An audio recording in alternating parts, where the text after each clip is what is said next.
রাজ্যের ভোটার তালিকা সংশোধন বা এসআইআর প্রক্রিয়া নিয়ে একগুচ্ছ দাবি ও অভিযোগ জানিয়ে নির্বাচন কমিশনের দ্বারস্থ হল পশ্চিমবঙ্গ প্রদেশ যুব কংগ্রেস। বুধবার যুব কংগ্রেস নেতা অর্ঘগণ ও কাসিফ রেজার নেতৃত্বে একটি প্রতিনিধি দল রাজ্যের deputy chief electoral officer Dibyendu সাহার সঙ্গে সাক্ষাৎ করেন এবং একটি স্মারকলিপি জমা দেন। স্মারকলিপিতে মূলত ভোটারদের হয়রানি বন্ধ এবং প্রক্রিয়াটিকে আরও মানবিক করার ওপর জোর দেওয়া হয়েছে।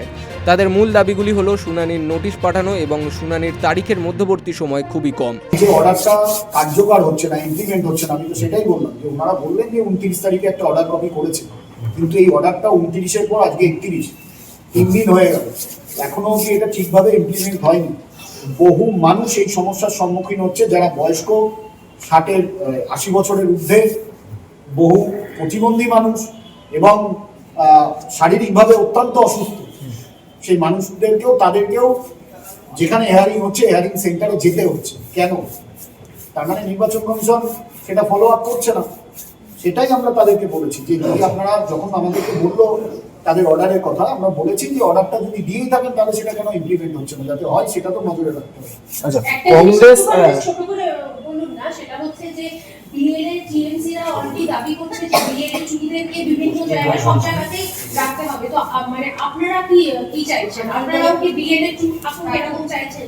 বিএলএ 2 তো রাখতেই হবে। বিএলএ 2 যদি না থাকে তাহলে বিএলএ 2 যদি না থাকে তাহলে বিএলএ 1 যে সঠিকভাবে কাজ করছে সেটা প্রমাণ মানে বুঝবো কি করে? মানুষকে তো বিভ্রান্তি শিকার হতে হচ্ছে। তাহলে সেটা কেন মানে প্রথম থেকে আপনারা এই দাবিটা কেন তোলেননি? এখন যখন ওরা বলছে এখন তখন আপনারা না, ওরা বলছে আমরা বলছি, এরকম তো বিষয় নয়। বিষয়টা এখন যদি ওরা আমরা বলে চাপিয়ে দেওয়া হয় সেটা নয়। দেখুন, সাধারণ মানুষ, সাধারণ নাগরিক, ভারতবর্ষের ভোটার সংবিধানের অনুযায়ী তারা যাকে খুশি ভোট দিতে পারে। সংবিধান অনুযায়ী গণতান্ত্রিক পদ্ধতিতে তারা যাকে খুশি ভোট দিতে পারেন, যে কোনো রাজনৈতিক দলের ভোটার হতে পারে।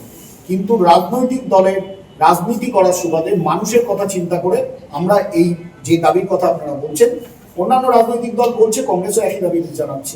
আপনারা যে দাবি জানিয়েছেন মুখ্য নির্বাচনী আধিকারিকের কাছে, সেই দাবি জানানোর পর কি সন্তুষ্ট? কথা বলে দেখুন, আমরা যা বলেছি তার সাথে উনি একমত হয়েছেন। আমরা তো বললাম যে মোবাইল ভ্যানের কথা বলেছি, আমরা বাড়ি গিয়ে পরিষেবা দেওয়ার কথা বলেছি, সেটা তো উনি স্বীকার করেছেন যে এটাতে খামতি আছে। নির্বাচন প্রক্রিয়ায় স্বচ্ছতা বজায় রাখতে এবং সাধারণ মানুষের ভোগান্তি কমাতে কমিশন দ্রুত পদক্ষেপ নেবে বলেই আশা প্রকাশ করেছে যুব কংগ্রেস নেতৃত্ব। কলকাতা থেকে অনিকেত পালের রিপোর্ট, বিগ নিউজ বাংলা।